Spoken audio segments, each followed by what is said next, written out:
ভাই মাহফিলের লাগে আল্লাহর রাস্তায় কিছু সাহায্য করেন। মাফ করেন, পরে আইয়েন। কি ভাব করবো আল্লাহর রাস্তায় চাইলে কোনো সময় না কইতে হয় না। দেখতেছেন না ফ্রি ফায়ার খেলতেছি, আপনি 71 নেন না। আচ্ছা ঠিক আছে, আমি নিতেছি।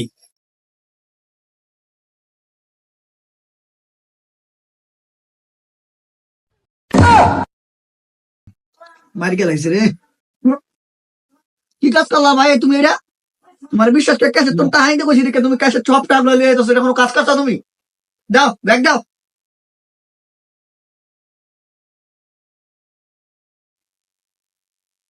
এই নাও ওই ব্যাগ তোমার। এটা তোমার? এটা কি তোমার? এই নাও। আর এই নাও, এই যে মাহফিলে 10 টাকা দিলাম, মাহফিলে 10 টাকা দিলাম, যাও ক্যাশ তুমি সেই শখটা নিছে। নেক্সট টাইম আর এইসব কাজ করবা না। তুমি যাও এখন। কামটা করলো কি হবে?